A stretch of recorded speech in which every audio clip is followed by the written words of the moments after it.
97.3. Come on. Let's go. Traffic Avenue, the show for me and you. Mondays to Fridays, ooh, the Traffic Avenue. Traffic Avenue, the show for me and you. Mondays to Fridays, ooh, the Traffic Avenue. Flex. Buckle up and join the best. Let's see, relieve your stress. So yes, let the music soothe your soul and keep it going just to refresh. Buckle and enjoy the ride from 2 to the half of the 5. Mondays to Fridays happening live. Where we gon' have a ball, you can text your guys. Let me tell you what you really gotta do. You can count on us, we come through. We got everything you need, that's true. Are you ready for the Traffic Avenue?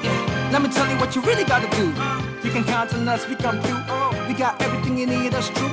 An applause for the Traffic Avenue. Traffic Avenue, the show for me and you. Mondays to Fridays, ooh, the Traffic Avenue. Traffic Avenue, the show for me and you. Mondays to Fridays, ooh, Traffic Avenue, oh yeah.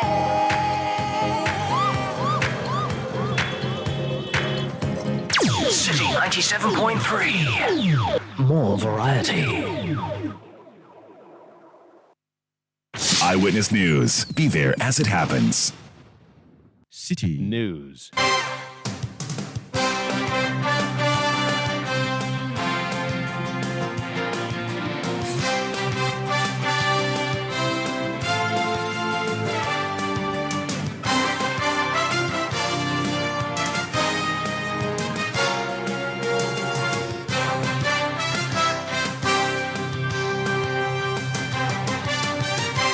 .3 City FM. This is Eyewitness News live from our studios at number 11, Dr. Martin Loop in Adabraka here in Accra with me, Ni Lati.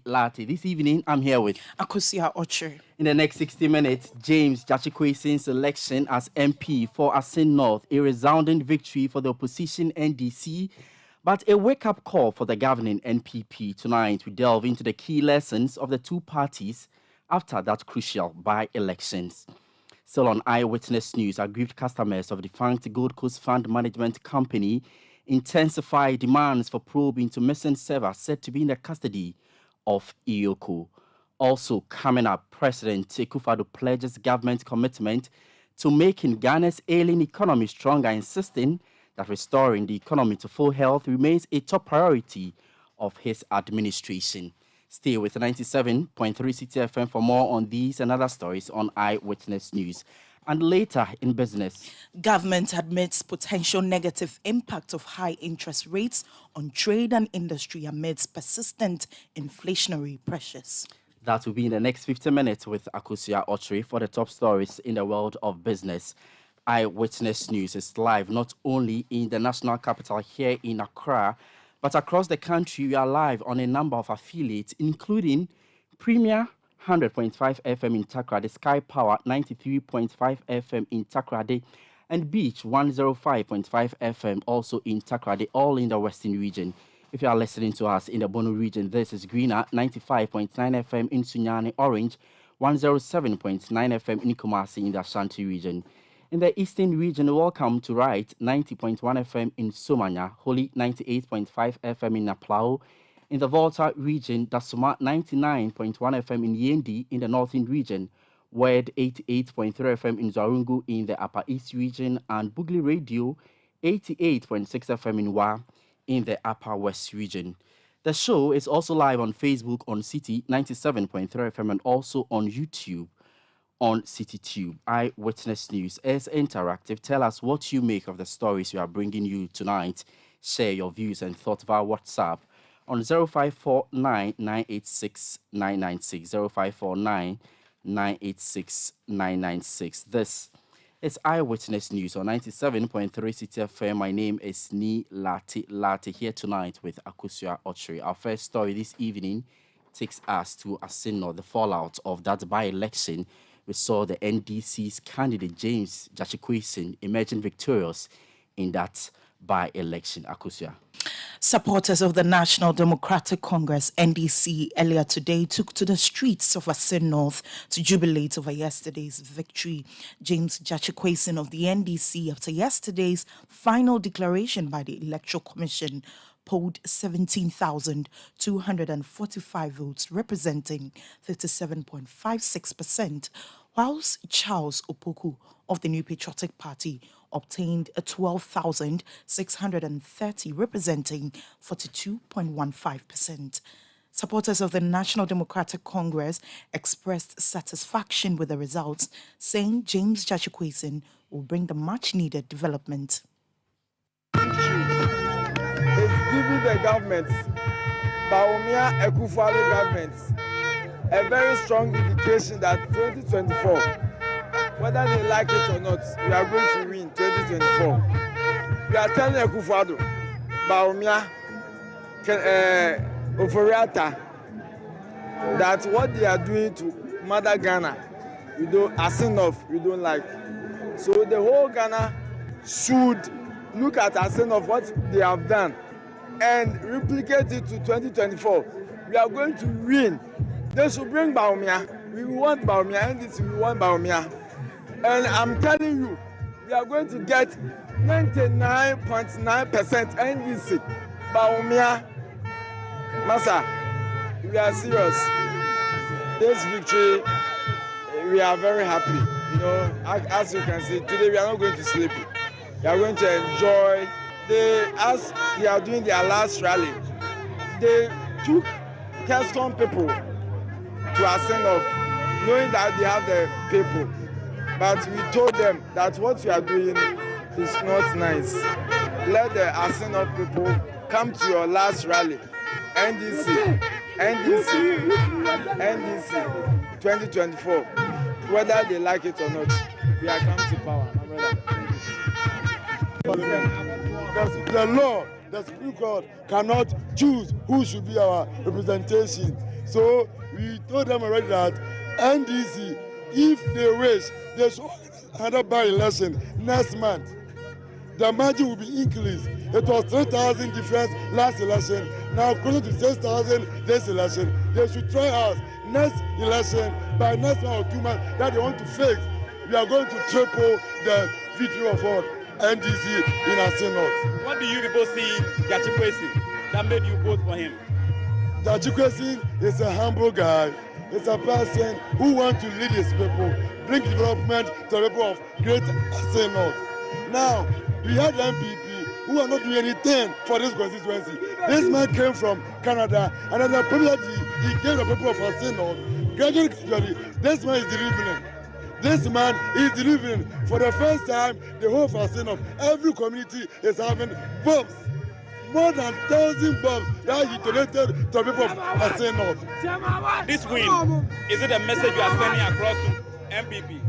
My brother, the victory of the NDC is coming again, and the people say, hey, hey, Joe, Bodo, hey, Joe, Bodo, hey, Joe, Bodo, hey, Joe, Bodo, hey, Joe, Bodo, the people say, I'm telling you, NDC, we are cracking more than 55% of the vote. Compared to Kamama, will be our next president, January 2025.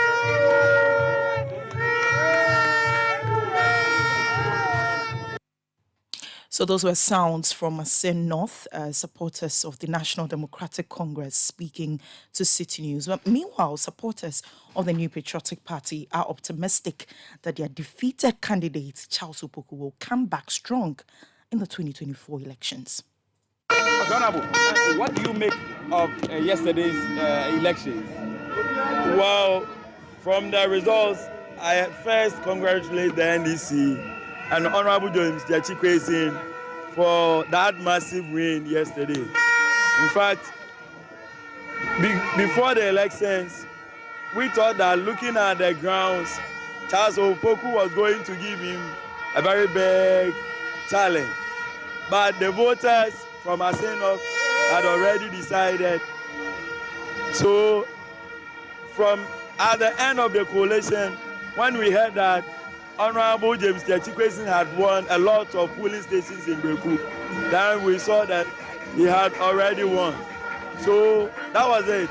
The delegates still believe that they need, though a little bit disappointed from the point of view of the MPP, but I believe that is what the people want. So we should allow them to jubilate since they did what the people need. Okay, do you believe with Charles Opoku there will be development in Asin North? Yes, from the point of view of Charles Opoku and the people who support him, this is a young man who has grown from here and has been able to make impact in the lives of people. The president and the MPP party supporting him would have been a very big boost for the constituency and for the people of Asin North. But since the majority of the people say they believe in Honorable James Chikwesin, we have to wait and see what happens. Okay, and you think Chikwesin can also bring a development? Well, we are looking at him, from that case that he is not part of the ruling government. But we have to wait and see. Yes, maybe he can lobby through other sources to get development. If you can see from our back, the road, that the gutters and the filling has been done. So we are waiting to see if he can lure some people to help us bring the quota on it. There are other projects that are left.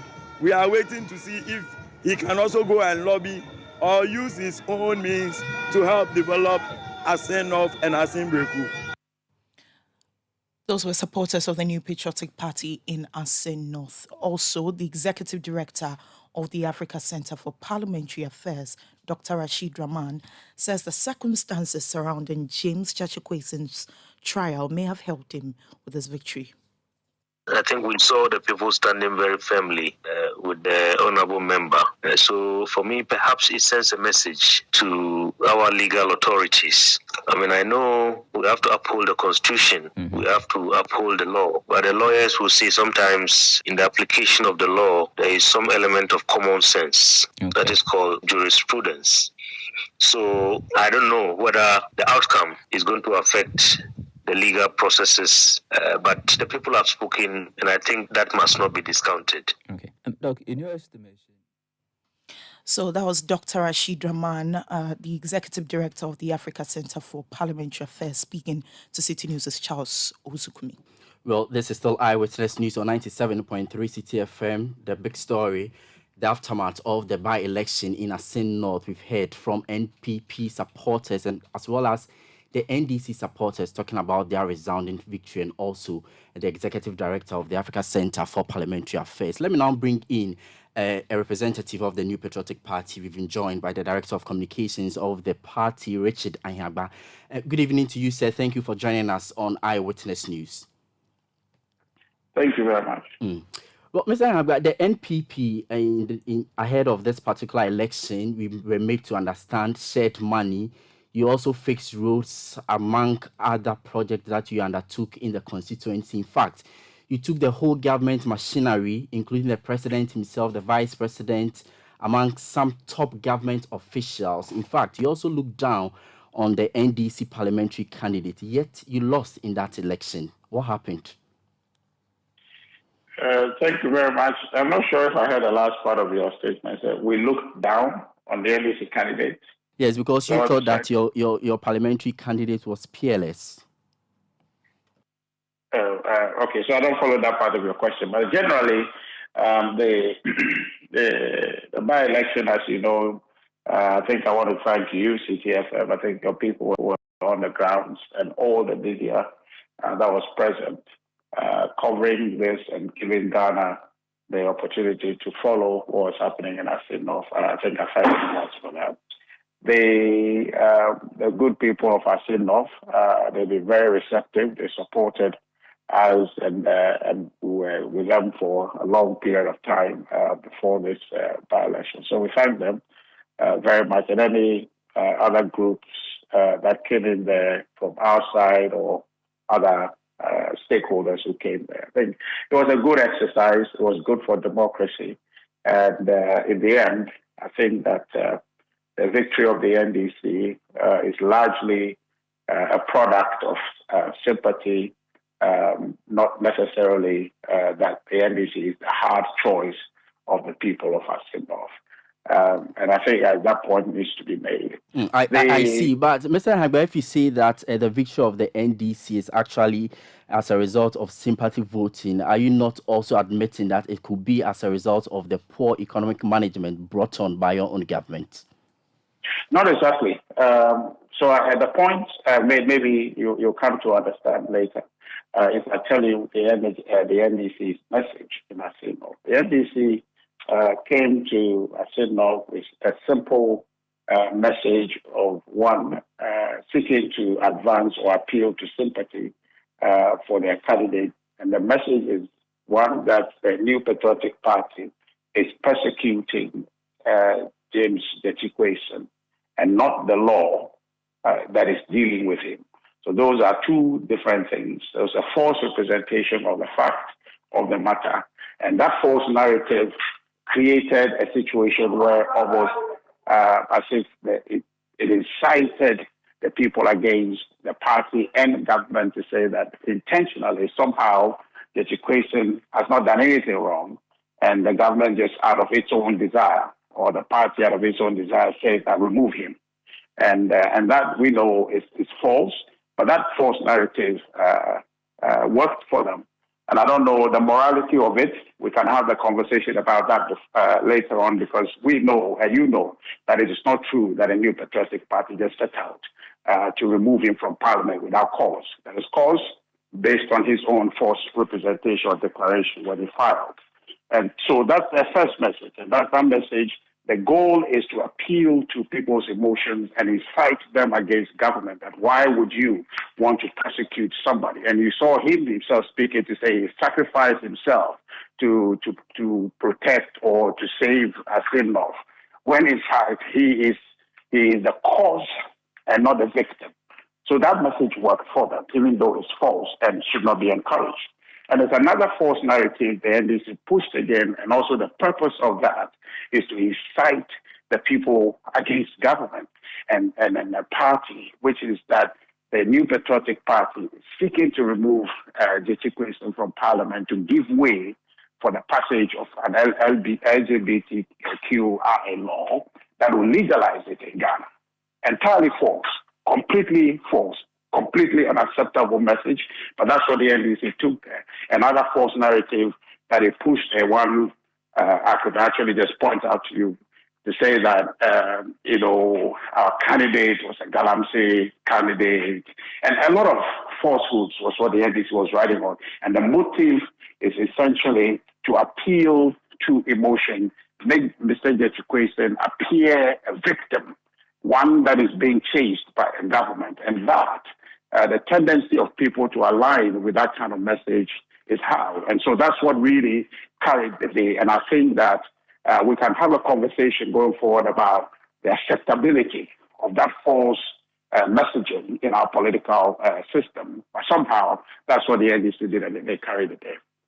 Interesting, but these reasons you assigned to your defeat, are they not far-fetched? Because in the lead up to the elections, you were also putting across messages that the NDC's parliamentary candidate should not be voted for because he's likely to end up in jail, which many have even said is prejudicial to the case in court. And also the kind of activities you undertook and even the allegations of inducements. Where do you find a middle ground? I think you're putting too many questions into one. And so, yes, what I've talked to you about is the NDC's messaging, and which messaging I just told you that we as a country, as a people, need to dissect the acceptability of such false communication for purposes of electoral power. That's one thing. But the other thing about, the conduct and our message You see, the key thing, I've heard people say this, and I don't understand or see where that is wrong. There's precedent in this country where an individual breached the same law, Article 94, breached that, and was processed through our court system and ended up in jail. We have that. So if you have a precedent such as that, there's a probability, 50-50 probability for you to say that, okay, given this experience, the probability is that this man may also end up that way because the commonality of the case is there for you to be able to make that educated guess on the basis of that. So that's really what that assertion is about. It is not to prejudice the case, which has not been heard, but you're looking at what is there, what has happened. And in terms of two cases that you see, the one that is gone and the one that is here. And you're saying if you are looking at what is happening and you look at the fact that he broke the law or breached the same law that Adamu Sakande had breached, then the probability is that he would end up the way Adamu Sakande ended up. And I don't think that that is an egregious conclusion to reach because there is a guide for you to get to that point. You see, so I think that people just, the idea is to constrain our messaging to say that, oh, when you say that, then you're kind of being prejudicial. No, we are looking at an example and reaching a conclusion. I think it's scientific to do that. I see. But in the lead up to this particular by-election, unlike Kumewu, many said that this is actually a precursor to the next general elections in 2024. In fact, it was going to be the deciding factor. But now that you've lost, is the party actually concerned or admit that it has lost it all, especially in terms of your mantra of breaking the eight? Well, well, people are at liberty to do those analyses, but if you ask my personal opinion and the opinion of a vast majority of people in our party, we remain resolute and very optimistic about our prospects in future elections. What just happened? You saw there was before this in May, there was an election, a by-election in Kumaru, that which we won. It was our seat. We retained it. It was a very uncharacteristic election where turnout, uncharacteristic by-election, the turnout was high. We won with a higher margin than we won in the general elections. You have a situation in Asin North a month later, a seat belonging to the NDC. They have won it. Very uncharacteristic of by-elections, and it was high turnout. They won with a higher margin that they won in 2020. So you have a situation where the two parties have retained their seats. Okay, so if you have that, you create, there's a situation that emerges that the elections in this country, in going to specifically talking about 2024, it remains competitive. And so that does not give advantage to MPP or give exclusive advantage to NDC. It just tells you that elections coming up in 2024 is going to be very competitive. So no one can claim that we're going to win that for sure because we won Kumawu, or nobody can tell you we are going to win 2024 because we won Asin North. It's an even kill that we have, an even kill situation that we have. MPP has one, NDC has one. It remains a level playing field. All it is going forward is that the two parties must compete and then put their best efforts forward. And I think that the NPP will be the party that edges the NDC in 2024. But I've seen the statement by President Akufo-Addo and also the statement from your party. In fact, the president says that the NPP lives to fight another day, and also your party says that this particular victory for the NDC is actually a wake-up call for the NPP. What do these two statements from the president and also your party actually mean going forward for you as a party? Well, I mean, so the analysis I just did for you is that it tells you, the party, that the election is competitive, that you cannot take anything for granted or feel that it's a foregone conclusion that you're going to win in 2024 or you're going to lose in 2024. It just tells you that sit up, look at your notes, and improve it, make systems a bit more efficient, and see how is it that you can position yourself for ultimate victory in 2024. So yes, if it says the wake-up call, because you don't have absolute advantage. if the NDC had won, and I think this is where that statement comes from, if we had won that election yesterday, the tendency for us to think that it's a done deal for us is high, right? But that's really what that statement is trying to say, that with that situation created, that NDC has retained their seat, you have retained your seat. It just tells you that nobody has an absolute advantage, either NDC or MPP. We are in a competitive situation and you have to sit up. That's what really the import of that statement is. All right, let's leave it here. That's Richard Anhagba, Director of Communications for the New Patriotic Party, speaking to us about what the party actually makes of its defeat in the Asin North by-election. We saw the NDC's parliamentary candidate, James Jachikwesin, becoming the Member of Parliament elect for the people of Asin North. We'll be getting a reaction also from the opposition NDC, which actually won this particular by-election, and we've been joined by its Deputy National Communication Officer, Malik Basentali. Mr. Basentali, good evening to you. Thank you for joining us on Eyewitness News. Good evening. Thanks for having me. Let's begin from here. In fact, there were counter accusations that, both the NPP and the NDC actually shared money in the lead up to this particular election, and of course you won. Does it suggest that the NDC actually shared more money than the NPP? Sometimes I don't know why people want to justify their sins with an equalization. And I've heard a lot of people out there try so hard to also accuse the NDC of sharing some amounts of money. Anyone who knows how elections are won will tell you and give you the standard to which every election would be won on. I was on Eyewitness News before the election. I assured Umar. I told Umar that we had a strategy and we knew what we were investing our resources in.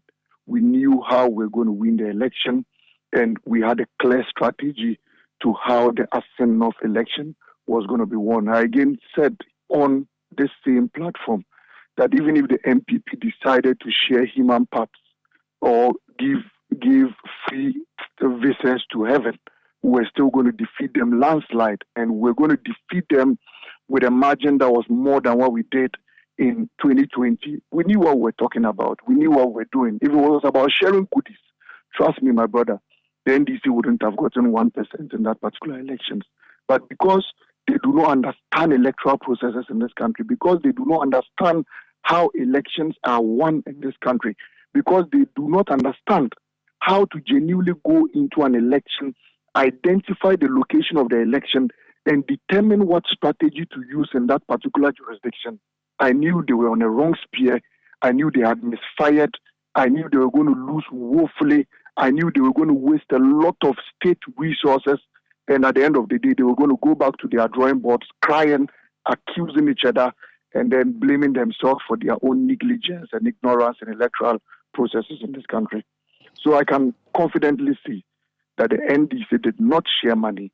The MPP shared a lot of money, not only money, so many other logistics, but we still turned out victorious because we knew how to win elections in the Asin North constituency. But this strategy you talk about not necessarily being, voter influence, will you see is the ability of the NDC to have a robust collation process this time around? I'm saying this because we know that the problem of the NDC in elections actually has been issues of, collating your own results. But yesterday it appeared you did a good job with that. Is it because it was a one-off by-election, or it's something that the party is actually planning going into the larger election in 2024 so that you do not come back and cry foul for, result issues? First of all, who diagnosed the NDC's problem to be a challenge of collating results? Who did that? Those analysis? Who diagnosed the NDC? Which report stated that the NDC's challenge has always been after the last election, election in 2024, your party, that's the NDC, actually raised issues with results. For which reason? 2020, for which reason you even went to court to dispute the election result? So the fact that we raised issues with the EC's collation meant that we were doing our collation effectively. If we did not do our collation, how did we realize that the EC's collation was wrong? If you do not do your collation, how do you determine when the EC's collation is wrong? It was because our collation was right, and we arrived at the conclusion that the EC's collation was wrong. And that was how come for the first time in elections in this country, the EC changed its results more than 9 different times. We identified the problem the first time, they changed their results, they admitted error. The second time, they admitted error. The third time, they admitted error. Until the 9th time, it was the NDC's vigilance. If we did not do a better collation, we would have been able to identify that. So, but if you cast your mind back to right. 2020, after the general elections, your own Right. party formed a committee going around looking or soliciting for what might have accounted for your loss in that election. And one of the key findings, actually, if I can end, one of the key findings actually was that the party itself was unable to do proper collation of its results. So that's the context in here. I am a national officer. I sit at functional executive committee meetings. I sit at national executive committee meetings. There hasn't been any report that suggested that the NDC lost the 2020 election because we couldn't collate our results. All reports that we have found pointed to the fact that we lost 2020 because the MPP rigged. The EC changed its results on several occasions, and when we got to court, the EC chairperson refused to appear before the witness box to answer to some collation, shortfalls we had identified in our collation. She refused. And so, till date, we don't have answers from them. If she had appeared, she would have heard our side of the story. She would have answered to our collation we had done, and Ghanaian people would have seen the truth in that matter. But in Asin North, back to the substantive matter, in Asin North, we did a good collation. We did a good campaign. And mind you, collation does not win elections in this country. No. Nobody votes for you because you have a better collation system. Every Ghanaian will vote for a political party because you have a better message. And so we had a superior message to that of the MPP. If you listen to our campaign message in Asin North, my brother, you hosting this program would have voted for the NDC and James Jachukwu because we had a good track record. Why? How is it difficult to explain to the people of Akomfuti that we have built a polyclinic for you? Vote for us again, and we'll add a second one. How is it difficult? How is it difficult to go to a village and tell them that what we have done for Akomfuti was because we just had a period of 1 year? Vote for us again, we'll give you a cheap compound. How is it difficult? But the MPP's message was that don't vote for a man who will go to jail. Don't vote for a man who will go to jail. Or else, if you vote for him, we'll arrest him. That was the only message of the MPP. All their resources, the IMF money and all other resources put together, you know what they used it to do? They went to Asin North. They were giving everybody 200 cedis. They converted some into buying logistics and they were sharing. They converted some into hiring macho men. And my car was vandalized yesterday by some hoodlums that were being led by the Ashanti Regional, chairman of the New Patriotic Party, Chairman Untumi. He led them, they attacked my car, they damaged it. I was not perturbed because I was by the ballot box. I was monitoring whatever was happening there, and whatever they were doing to my car could not disrupt me. That is an intelligent electioneering process. That is an intelligent supervision. That is an intelligent vigilance. Monitoring of elections. You don't let people divert your attention. I stood there, whatever they wanted to do, they couldn't because I told them you can burn my car, but I'll be here because I'm here for justice, I'm here for development, and I'll protect the ballot box. And that was what I did. So if you decide to invest all your money in hiring a group of hoodlums you have not employed as a party, macho men you haven't given jobs, you've gone to hire them to come and fight for you. You used all your money in sharing. Some parts of their money, they used it in hiring 5 VIP buses that brought very beautiful young ladies there. I saw those buses coming. Very fine girls from Accra. I didn't know what they were going to do with them. They brought them there. I'm sure those girls were properly dealt with. They finished everything and they came back to Accra. This is not how we win elections. So we went there with our single cast. We got there. We went to the people. We pleaded on them. We gave them our track record. We gave them our vision statement. We told them what the NDC was going to do for them. And we won this election by close to 5,000 votes. That was an impressive victory. And that should tell you that the NDC is a serious political party with a good message and a good track record. That was how we won the election. So it had nothing to do with sharing money. And if it was about sharing logistics, trust me, my brother, the MPP would have beaten us to it because why? The IMF money, over 600 million, is in their coffers. IMF just gave us money. Hold on, but you also raised serious allegations in there, saying that the government machinery actually brought in some girls to Asin North. What exactly did these girls come there to do?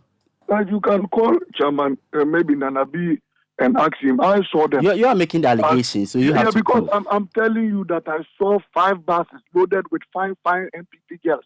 To do what exactly? To call them and ask them. I saw them there. I don't know what they used them for. They were lodging in various hotels. I don't know what they were using those girls for. Well, if you can't prove, then you can't make that allegation. Fast forward. Let's talk about the victory. I can't tell you what I saw again. What I saw? If you're able to explain further, I'll be grateful. Oh, so I should tell you what they did to them in those exactly because you are in the hotel room. Because I was in the hotel room. I wasn't there, but I'm telling you where the girls came from. What they were brought. Oh, their pictures are all over social media. I mean, some of them have started deleting those pictures. They were dancing, shaking body there, and they thought that was how they were going to win the election. But we had a superior record, and we knew what we were about. I see. So what does this victory actually mean for the party going forward? It means a lot for this nation. At least what it tells us is that the injustice, oppressors rule in this country is only a temporal process. And in the long run, people would stand up to injustice and people will stand up to oppressors' rule. It also means a lot to this country because, politicians will begin to understand that you can't take the will of the people for granted. If people bestow power in you, it is incumbent on you to deliver. It is incumbent on you to do more for them. You cannot just hire graders and rush them into the constituency because of a by-election and think that these are headless chickens walking about and will just vote for you because they've seen a grader working. No. The people have given you another 4-year mandate. You've been in power for over 6 years. What have you done for them? What have you given them? Which part of the national cake had been allocated to them? And so we politicians must learn lessons from some of these things. And the bigger lesson will be in 2024. President Akufo-Addo and Dr. Bawumia must know that they are on their way out of power. Ghanaians have risen and will never settle again. Ghanaians would stand up to their rights. Nobody can sit anywhere and determine who should lead them in a particular constituency. They own the constituency. They are the leaders of the constituency. They will vote for whoever they want to lead them. And so I think that this should be a lesson for the entire country. This should be a lesson to politicians. This should be a lesson to everybody, even including the judiciary. Everybody must understand that once the people determine who they want to lead them, you cannot deprive them of that right. And one of the things the people of Asin North kept telling us as a party is that, look, NDC, we are voting for you because we know your track record. We are voting for you because we know what you have done for us before. We are voting for you because we know you are honest people, you are genuine people, you are hardworking people, you are diligent people who have demonstrated goodwill in during the era in which we voted for you. And that was from the period of 2008 to 2016. And for the 4-year mandate President Mahama was president, we saw what you did for us. And so we will vote for you because of this credibility. Please, when you assume office, do not disappoint us. And I'm certain, and we have told them that you should know that we will never disappoint the people of this country. As for this group of nepotistic, corrupt, visionless, government that do not even understand where they are taking us to as a nation, I'm sure this should be a lesson to them. They should understand that I see, but briefly, is the party actually mindful of the criminal proceedings to be faced by your parliamentary candidate? Oh, we have started attending court proceedings. The demonstration of yesterday's election, I'm sure, should send a signal to whoever is sitting on this particular matter. We have also explained that James Jachukwesin's case is entirely different from Abu Sakandi's matter. Okay, this is a man who demonstrated a good intent of renunciation, and his renunciation certificate was given to him even before the elections.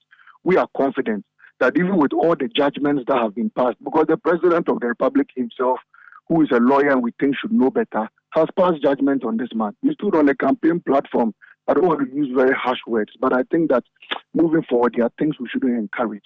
We as a new generation coming up should not tread on that path.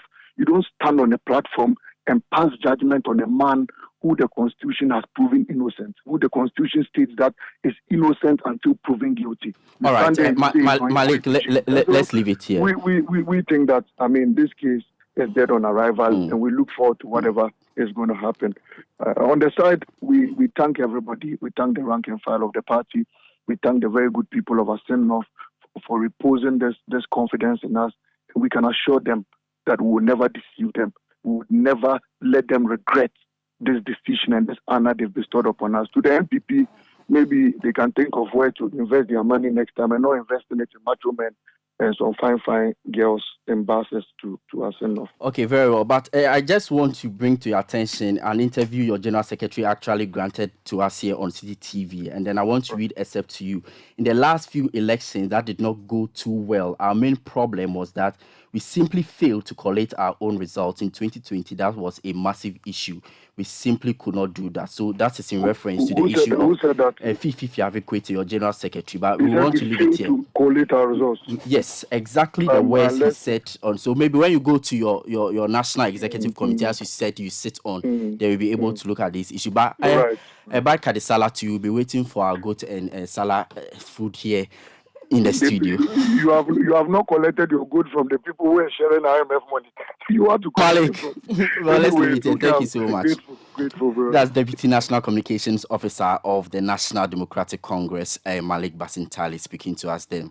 Let me now bring in Musa Dankwa, Executive Director of Global Info Analytics. You are aware of the polls his outfit actually released in the lead up to this particular election. Mr. Dankwa, good evening to you, and thank you for joining us on Eyewitness News. What exactly accounted for the 57% victory for James Gyakye? And I'm asking because of the marginal victory prediction you gave the NPP in the lead up to this particular elections. First, thank you very much for this opportunity. We just reported that he was leading. We didn't predict to win. If you go to our report, we said he was leading by the end of the poll by 1.1%. But at the end of the day, we said that in our conclusion that we expect him to win the race. But why did the poll turn out the way it did? First and foremost, you look at the demography of people who were supporting Charles Opoku. They were mostly young voters who were indicating they would vote for him. And I'm told on the day, young voters were not in the queue. The queue were made of people who are probably 25, 30, and 50 and above.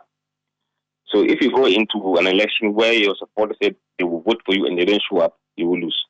That's the first point.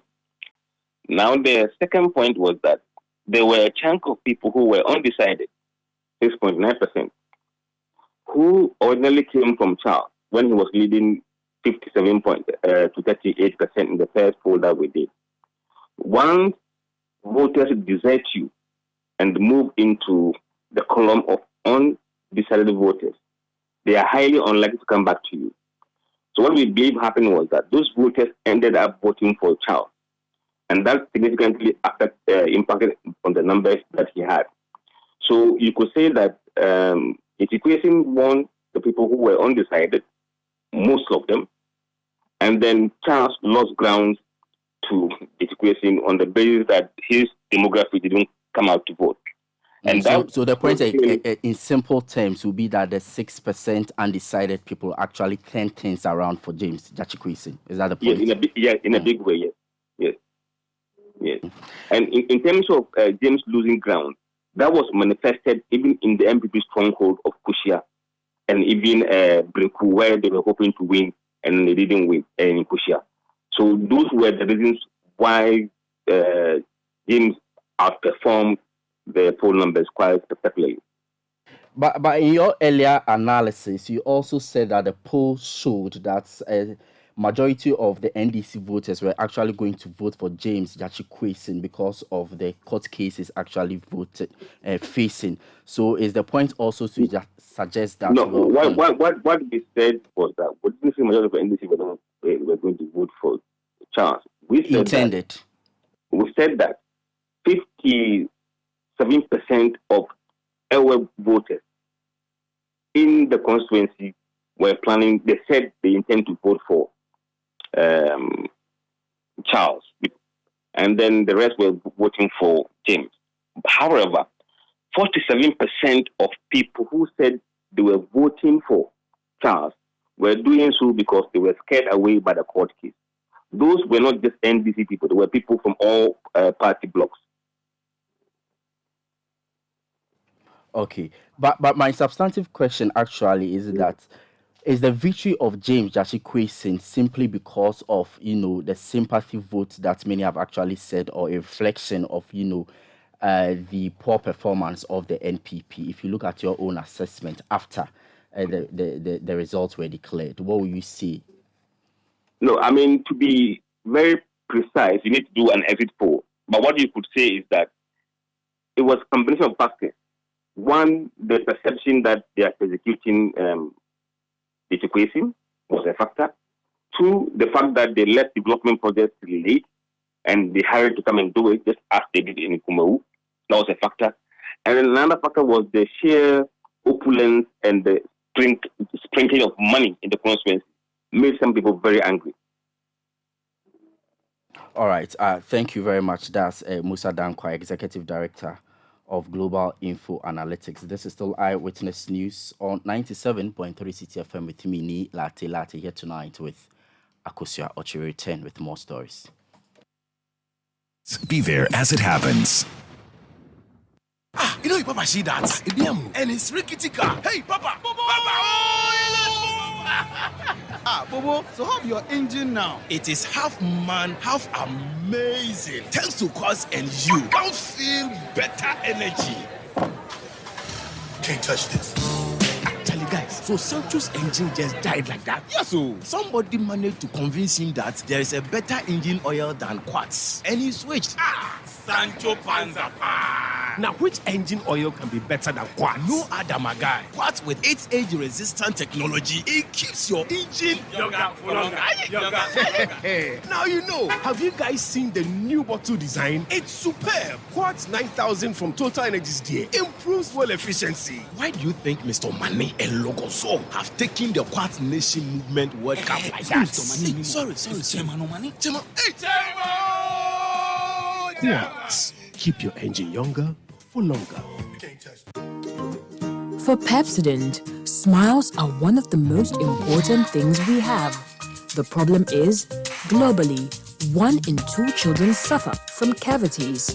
Pepsodent, with maximum cavity protection, helps to prevent the formation of cavities. Pepsodent, because every smile matters. This advertisement has been vetted and approved by the FDA.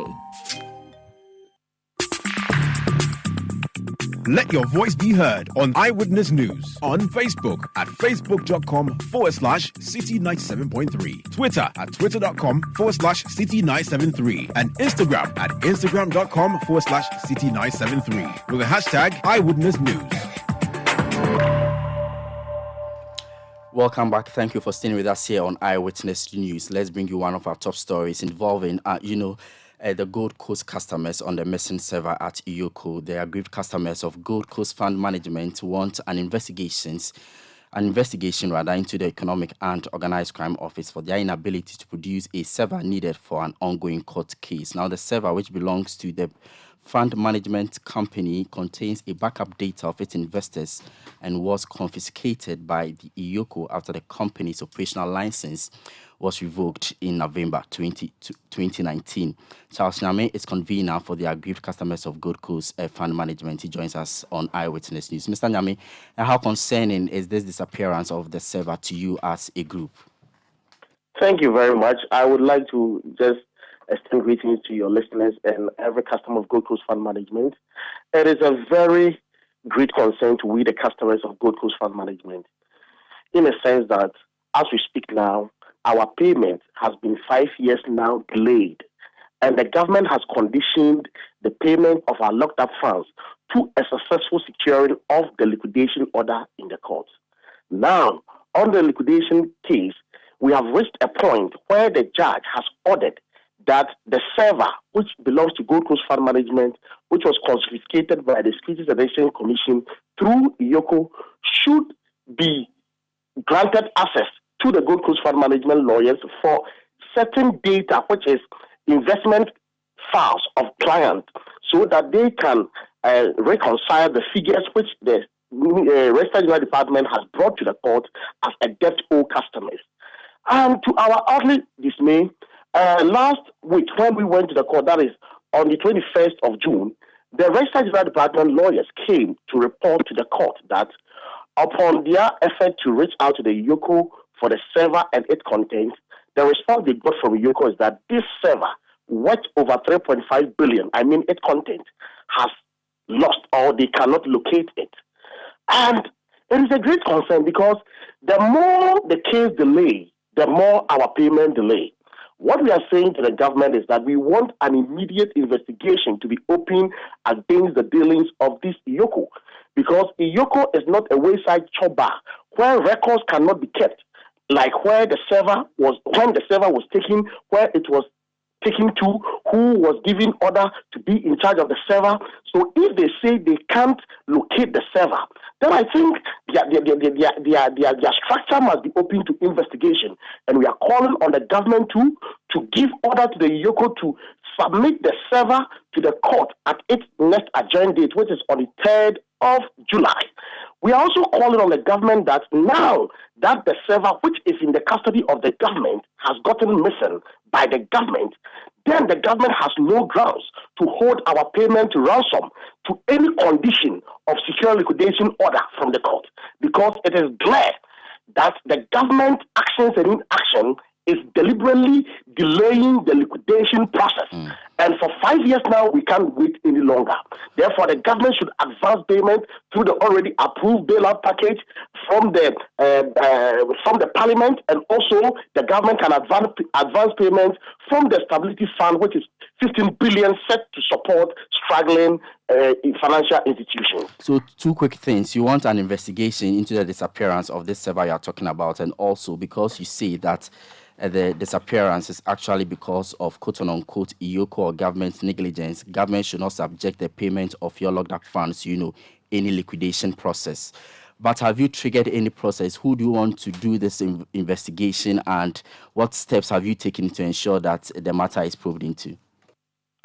The first step we have taken is to create public awareness to this happening, so that the state institution, that is, you see, when we say government should know the right thing to be done. You see, Parliament can take over this investigation, and other governmental institutions, the police, intelligence department can also take up this investigation, because the server is not just a sheet of paper which can be mixed up with documents that you come and tell the court that it is missing.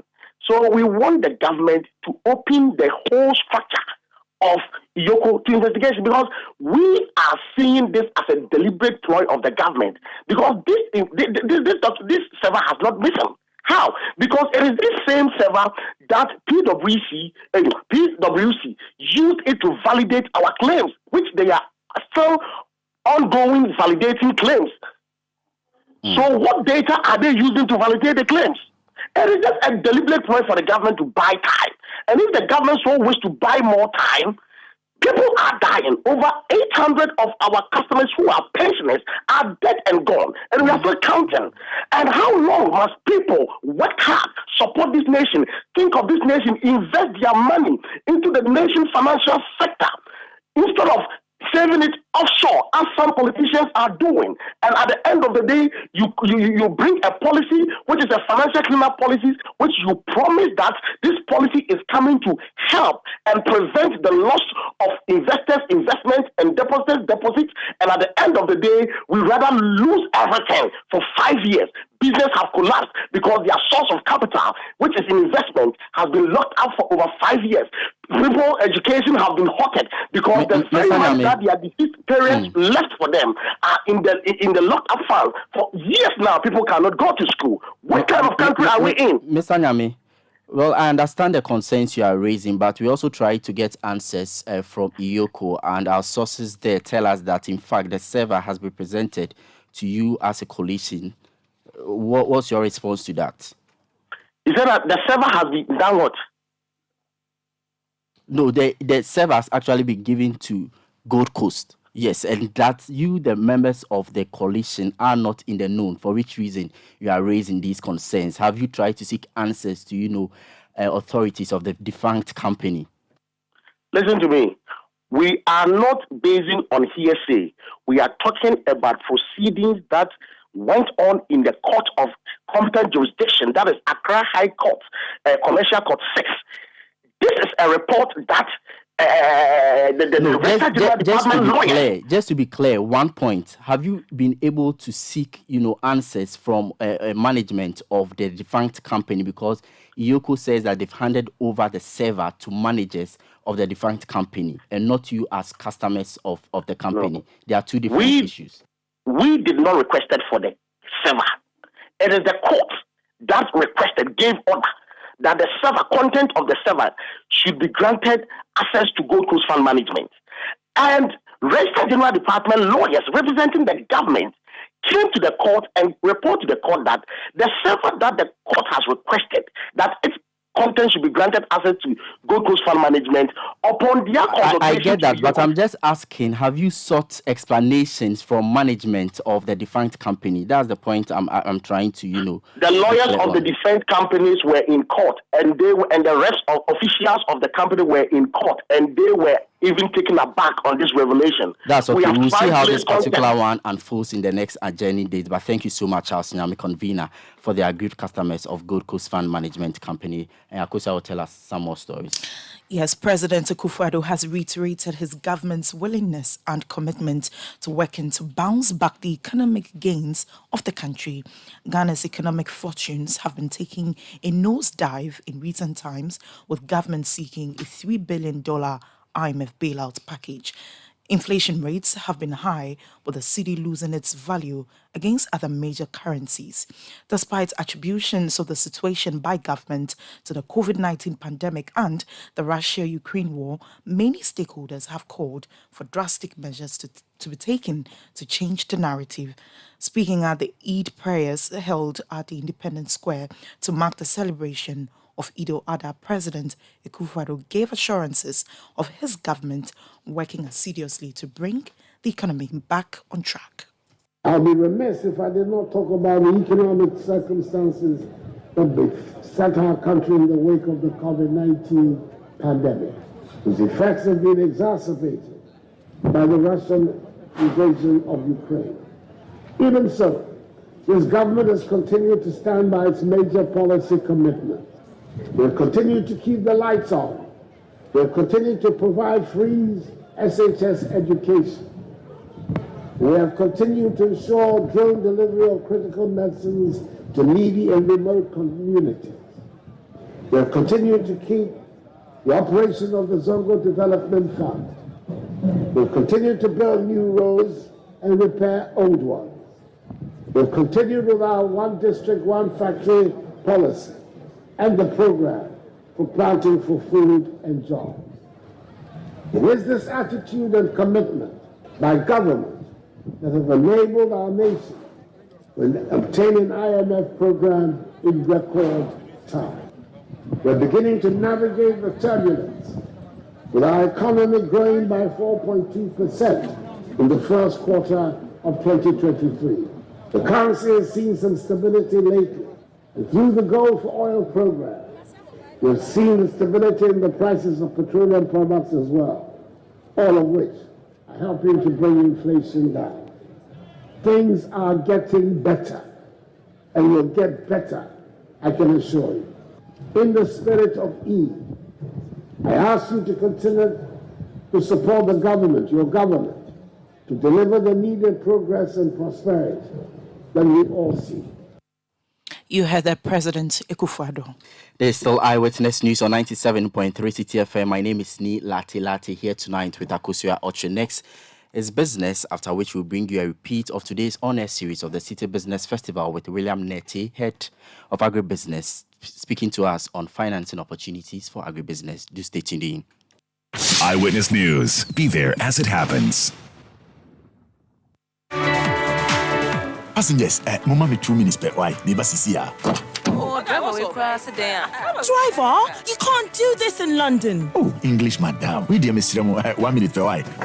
Shell, Driver, we're in a hurry, please. What's all this about? Oh, madam. Help me say thank you to Shell. Shell Fuel Save lasts longer and helps us to save more money to do more things. Also, because I'm a member of the Shell Club, I get loyalty points every time I buy fuels that I use to redeem gifts I love. I can get third-party insurance for my car, free medical insurance, provisions for my home, and many more. Shell day my side. In fact, when I see another Shell station, I will hug everyone there. Hey, driver, what do you fire Kwanzaa? Hey, English, madam. Enjoy numerous benefits when you buy fuel from Shell. Get loyalty points to claim third-party car insurance, family medical cover, provisions, and many more for free. Driver, Shell day your side. Go well. For Pepsodent, smiles are one of the most important things we have. The problem is, globally, 1 in 2 children suffer from cavities. Pepsodent, with maximum cavity protection, helps to prevent the formation of cavities. Pepsodent, because every smile matters. This advertisement has been vetted and approved by the FDA. Eyewitness News. Be there as it happens. Get the details. Every significant financial transaction, every market movement, and all the policies that affect your business. City Business News. Be informed. Hello and welcome to City Business News and Eyewitness News, brought to you by your most comprehensive business news website, citybusinessnews.com. I am Akosia Otril. Let's settle for the details. The government has raised concerns about the potential negative impact of excessive interest rate hikes on trade and industry, particularly in light of the persistent inflationary pressures experienced in the country. To correct this, it is urging policymakers to exercise caution when adjusting interest rates, as their strategy may inadvertently worsen the goal of reducing inflation. Speaking at the Financial and Economic Seminar 2023, Deputy Minister for Trade and Industry, Dr. Stephen Amoah, highlighted the need for a nuanced approach to monetary policy considering the underlying causes of inflation. We keep on increasing policy rate, or for that matter, interest rate, with the aim of reducing inflation. It's been happening in Ghana for a long time. And I have this one argument, that it's sometimes unduly affecting trade and industry. Why? If the inflationary rate is being caused as is rising soil as a result of cost push, you should be careful the way you adjust interest rate or policy rate up. Assuming our cost of doing business is going up, and we know that one of the major cost variables is interest rate in Ghana, because hardly you see a lot of people entering into equity businesses. Normally that finance away from the banks. And then you increase interest rate again, what happens? And we call something strategic drift. And I think that's the description I normally give, that you have a strategy, but the strategy is rather worsening your how do I put it, your goal, or no, your challenge, sorry, or your difficulty, your setback. It's not rather solving the problem, but it's worsening it because the strategy does not really fit. That was Deputy Minister for Trade and Industry, Dr. Stephen Amoah. Now, economist and financial lecturer at the University of Ghana Business School, Professor Godfred Bokwing, has reiterated calls for government to consider innovative tax policies to address concerns raised by the business communities. This comes on the back of the justification by the International Monetary Fund, IMF, for the adoption of 3 mobilization measures, as well as the increase in utility costs as Ghana attempts to fix its balance of payment problems. But according to the lecturer, government could adopt a more strategic approach in order not to overburden businesses. Here's Professor Godfred Bokwin speaking on the issue. You can even look at tax from 2 perspectives. Tax as an investment. So there are countries that lower their taxes as a way of promoting what? Businesses. So that when businesses grow, look, assuming we had if you go and check top 20 businesses in Africa, top 50 businesses in Africa, you will not find Ghana in there. The point that I'm making is that the method we have chosen to restore debt sustainability is going to impose unnecessary hardship, and we can avoid that. It is not the case that Ghana hasn't developed because we have not collected enough tax revenue. We know that our tax to GDP ratio is very low. But if you do the modeling, you will see that with our level of tax to GDP, this is not where Ghana should be. In fact, if you compare Ghana's case to Malaysia, okay, at independence, our GDP per capita, in fact, we were far better off living in Ghana during independence in the early 60s, actually than being in Malaysia, or actually than being in Singapore. Sure. Ghana's GDP per capita in 1961-62 was actually higher than South Korea. If you look at the graph today, you see where Malaysia is, where Singapore is, and where Ghana is. The gap seems almost impossible to close. That was economist Professor Godfred Bokbing. And that's it for this evening's edition of City Business News on Eyewitness News. It was brought to you by a most comprehensive business news website, citybusinessnews.com. I'm Akosia Oche. City News. We speak first. Reach our hotline on 0302 224959 and get interactive on Facebook, City 97.3 FM, and on Twitter at City 973.